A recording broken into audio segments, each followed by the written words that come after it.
Hey, it's Jeremy. Back out here in the garage today, working on Eliza, getting this piece put in above the windshield. Just plug weld that new piece to what was left of that outer lip, right? Over here, it's okay to do that. I'll push that up, it's hanging down right now.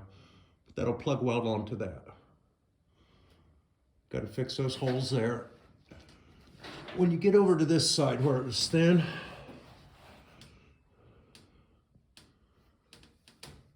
right in that crease, that outer lip had separated from the lip. Get back in here, it's still connected. So I'm having to do just what I did not want to do, is try to get that roof welded back onto the outer windshield lip. Now, that doesn't look very good, but it is so thin that it is impossible not to blow holes in it. But I do have a lot of tack welds up there, and it's holding, it's strong. I'll probably try to fill in a few of those holes, get that a little better, and then it's gonna get ground off, skim coated with fiberglass. And that's just as good as it's gonna get. The old car is just telling me this is gonna be the only way we're gonna do it. So, you know, you keep blowing holes, well then pretty soon you're into the top roof skin. I do not want that. As long as I can get it right here on this rolled edge, I can roll that fiberglass off and get it to look decent. So I guess what I'm saying is I've just about got this together. I'm gonna keep working on it here for a while. I just, let me see, how does this go? I just made this piece. It's gonna go up in here. It's gonna be able to bend down a little bit where I've cut those triangles. Then by the time we get over to there, it's not separated anymore. See? And then by the time I get that in there, I'm welding this on the bottom edge to the new piece over here. So by the time all that's in, that'll all be strong again.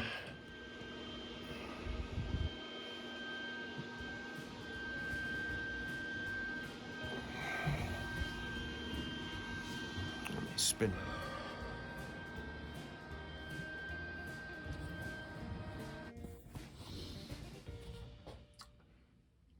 Got that all up in there. And tack welded in on the sides. Up underneath.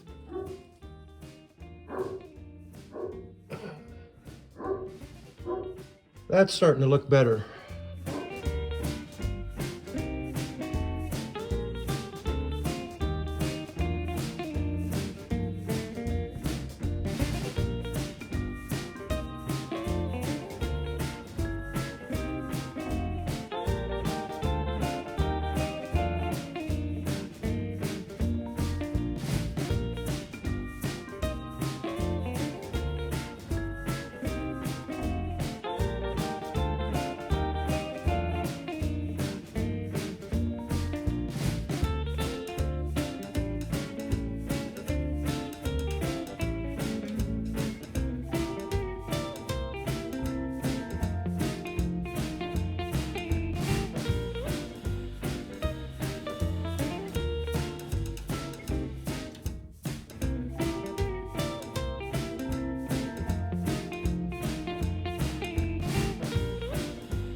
like that.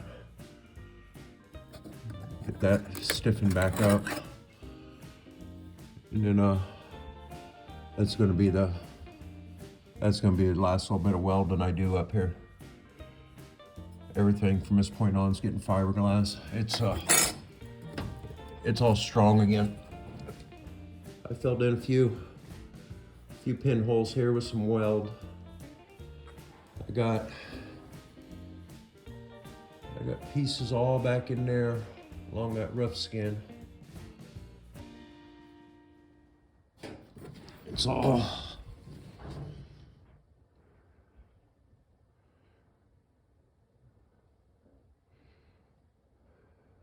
back together. This hole up top was strong enough just to weld it shut. Yeah, it was all thin. There was way more than one hole there. There was a bunch of them ready to come through. So I'm not going to try to weld up in there. That's all going to get fiberglassed, and that's what we're going to start doing right now. Get yourself some of this fiberglass resin. They got this stuff just about everywhere. I think even Walmart's got it. Pour a little bit of that in a plastic container, not very much. You don't need very much. The hardener, here's a tube already open. It looks like it comes in a package.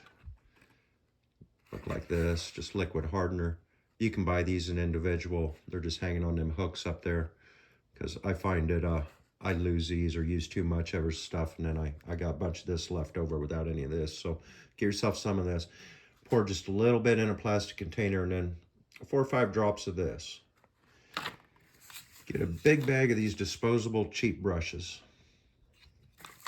And then you take the fiberglass you got in your plastic container and your hardener in it. You take the brush, you mix it all up. It kind of turns like a green color. And then what I like to do at that point is where you're going to apply it, take your brush and brush a thin layer on, and then walk away. Let it set there for a while. Take your scissors, get all your strips cut out, make an approximate size of what you're going to be covering, and just lay a bunch of strips out. You've let that set for a while. You come back, you put your strips up there, and you smooth them out. You take your brush, you put more resin over the top. You get it as tight and as smooth as possible without any air bubbles in it. Back when I was probably about 19 years old, I'd bought a 77 Pontiac Le Mans that had that half Landau vinyl roof on it. And it was a really good looking car other than that vinyl roof. That vinyl roof was cracked, split, and I thought, you know, this would be a pretty good looking car if I could get that roof off there and then just paint it. So I peeled that vinyl roof off there, and when I did, that whole roof was just peppered with rust holes, pinholes, bigger holes, some of them pretty big holes. Anyway, I got this fiberglass mesh, got it down to bare metal, laid this fiberglass mesh over it, resin, got it all fiberglassed up, got it all smoothed off, painted it. I kept that car probably another 3 or 4 years. It was my daily driver. I was young, the car never got treated well. It was never in a garage. It got drove in the winter on the salty roads. It got rained on every time it rained. When I got rid of that car, it was starting to look pretty rough. But the one spot that did not look rough was that roof where I'd fixed it with the fiberglass, which still looked just like it did the day I did it. Sold Eliza here. She's not going to be a daily driver. She's not going to be driven in the winter. She's going to be in a garage most of the time. That fiberglass will still be there long after the rest of the car is gone. So this is how we're doing it, and I'm going to show you how to do that now.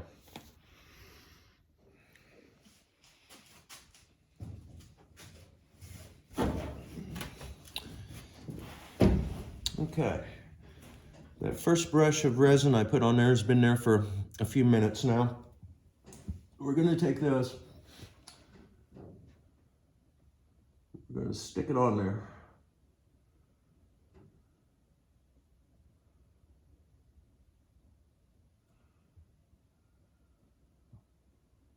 Over these bad spots. Okay, maybe down just a little. We can always grind the edge off, you know? Okay, that's in there. I'm just gonna hold down on this edge and take this spreader, push it in there as tight as I can. We got this fiberglass mixed up in this cup.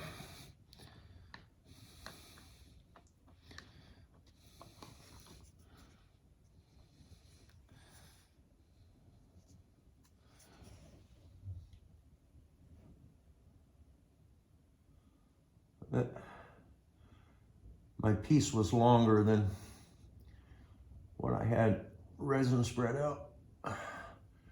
We'll make it work here.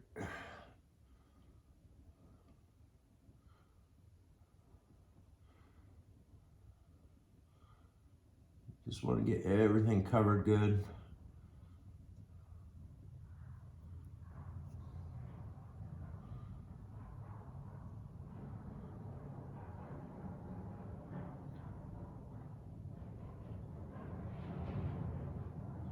Just kind of feather it in there.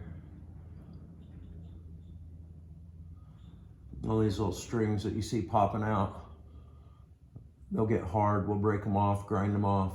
They'll all be off there. Okay.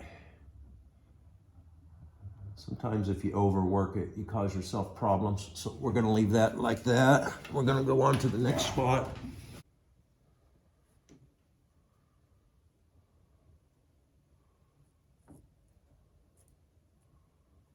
It should stick fine.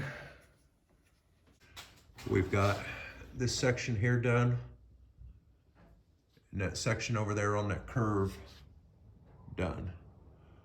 Those are the only two places I'm going to be using this material. We're going to let this set up, grind it off, then I'll show you what comes next with the Duraglass. It's kind of cold out in the garage today. I don't know how long it's going to take this to set up. Obviously longer than it would be if I was out in the sun on a hot summer day, but it should still set here eventually. So I'm going to come back out here in probably an hour and see what I got. If it's not sticky, if it's hard, I'll be able to work with it. I don't know how long it's been, probably 4 hours since you watched me put this fiberglass on there. It's it got hard finally. It's just a little cool out here today for it. I'm gonna hit it with this flapper wheel. I got 80 grit on here, and just grind on a little bit and see if it's workable. I'm about ready to go in the house for tonight, and we'll resume this maybe tomorrow afternoon after I get off work.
I think that's gonna do it for tonight.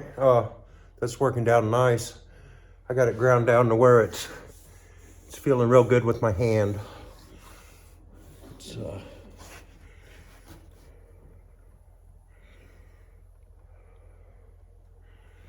feeling good, but we'll finish cleaning this up and grinding it off and get us a thin layer of Duraglass on there, and Yeah, we about got the windshield done. So I'll probably catch you sometime. Be just a few seconds for you guys. Be tomorrow for me. See you then. Okay, back at it with the rust repair here. The fiberglass that I applied, it's all set up good, hard. I got it ground off. Now we're getting ready to apply the Duraglass. Comes in different manufacturers. This is the Bondo brand of it, called Bondo Glass, I guess. It's all the same stuff. I'm gonna dig some out of here and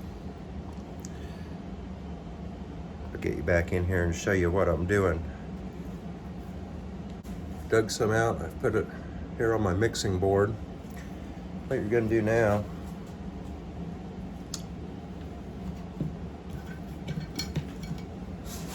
comes with the cream hardener, comes with the can. You can also buy this individually, same as you can the liquid hardener I showed you last time. Okay, now that the fiberglass is on the mixing board, we're going to give her about 4 or 5 drops of this cream hardener. We're going to spread that in there. Then we're going to pour a little of the resin on there, just to thin it out a little bit. This stuff is pretty thick right now, so we'll mix that up until it thins it about the consistency of pancake batter. And yeah, keep mixing here.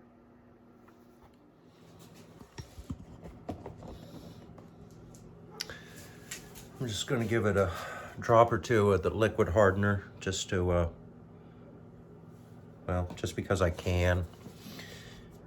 I don't know if it needs it or not, but it's in there if it does.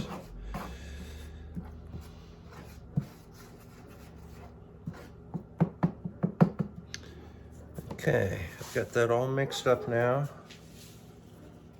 I'm going to put on some rubber gloves because this next step I'm going to be applying it basically with my fingers.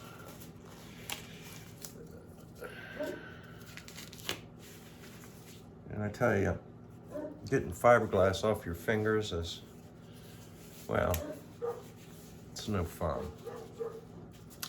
No fun. So, get our Dr. Oz gloves on here. I'm going to start up here on this rough skin, I think, and get a thin layer up there.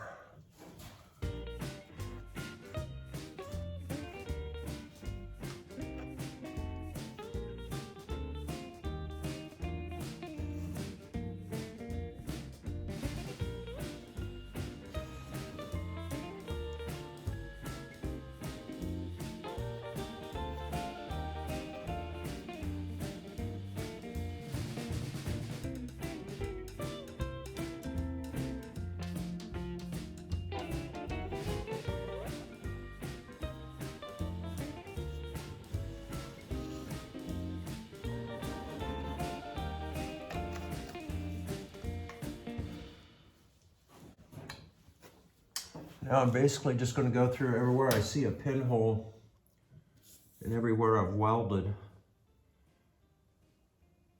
and just try to get it in there with my finger.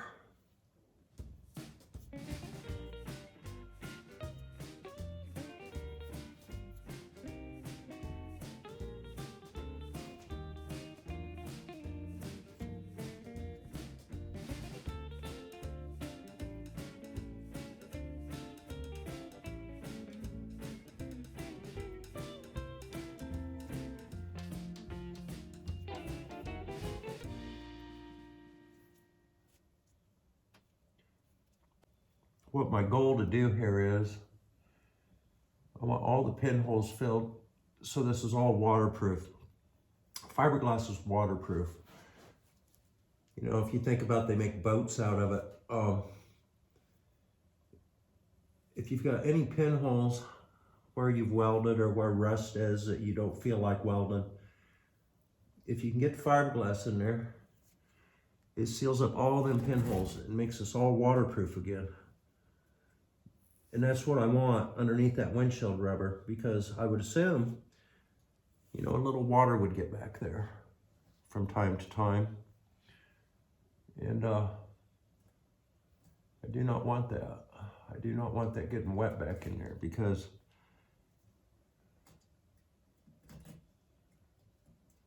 well, you're asking for more rust, you know. And we just got this fixed fairly well, I believe.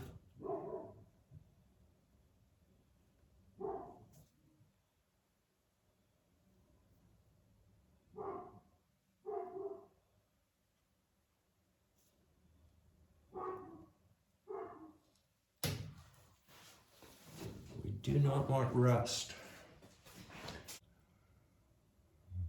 These are all my spot welds on this side.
Okay, this fiberglass is starting to kick off. It's getting a little sticky to work with, but that's okay, because I got done what I wanted to get done.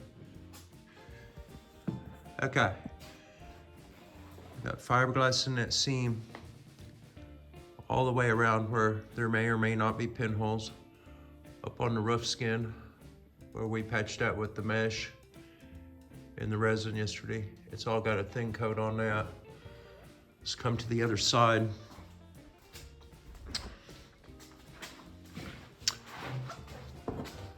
This up in here is where I welded and reattached that roof skin.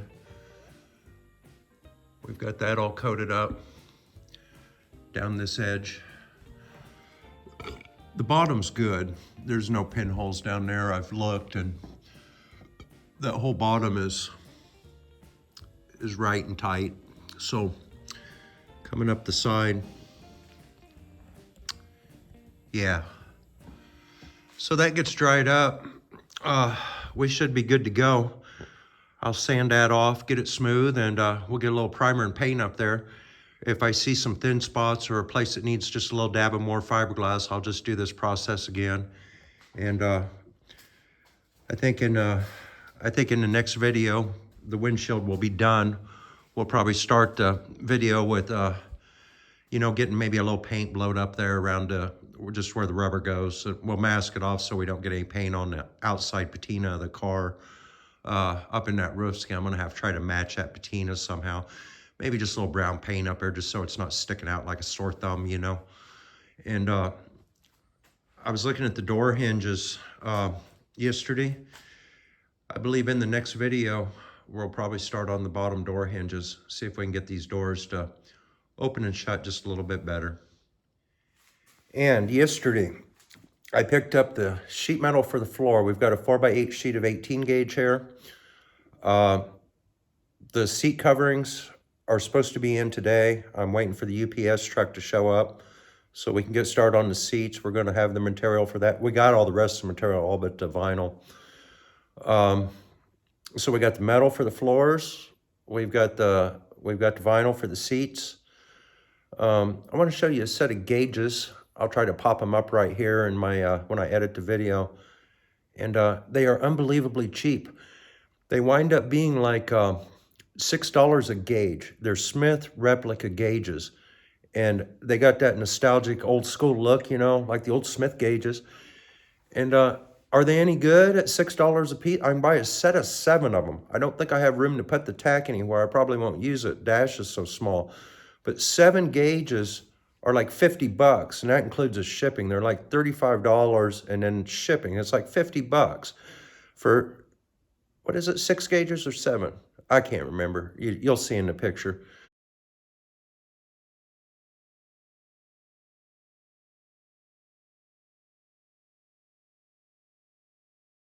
Anyway, I was figuring it up. It's like $6 a gauge. Do they work? I doubt it. I mean, how could they? How could $6 gauges work? But I'm going to buy them anyway, and here's why.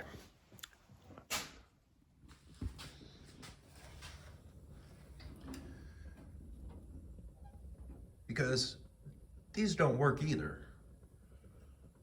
So, honestly, the gauges, the faces of them are cool looking enough. I would give $6 just for the gauge faces. So if these gauges turn out to be complete junk and not work, I will buy another set of gauges and try to apply these faces to them, right? I mean, and then I would have the Smith replica gauges, but in a better gauge. As long as the face diameter is the same, it should work. I would imagine the calibration would still be the same. So, yeah, these don't work. So I need gauges anyway. That's what I'm going to do. I'm going to buy them, 50 bucks. I mean, we'll just see what happens, right? And we'll get these seats redone. We'll get these floors in and some new gauges in there, paintless wiring. Of course, the dash is going to get painted. I've debated on maybe painting the dash before I put the windshield back in it. Seems like maybe it'd be the easier thing to do. But I'm going to do a little thinking on that. It seems a little premature in the project to be painting the dash, but then again, I might do it just for the instant gratification of looking in there and seeing a painted dash, you know. It kind of keep you motivated, if you know what I'm trying to say. But anyway, I think that's going to do it for today. I'm going to leave the heater on out here in the garage so this fiberglass has a good chance of setting up. And I'll come out here and grind that off a little bit and get it smoothed out. I don't know if I'll show that, or I'll show a little bit of it just so you can kind of see what I'm doing. But we're going to be moving on to the bottom door hinges. And I see all of you are watching these rust repair videos, and I want to thank you. I really do. I love it that you're watching these videos. And the rust repair videos are doing really well. And you're in luck. You're in luck because, man, do we got a lot of rust repair to do. I can keep you guys going for months. So, yeah, subscribe, share, comment, like, do all them great things. It helps me out with my YouTube channel, trying to get started here. And it doesn't cost you anything. You know, it's easy for you to do, and it helps me. So, hey, there you go, right? But, yeah, next video, we're going to be tackling these doors. We'll see you then. Jeremy, later. Bye.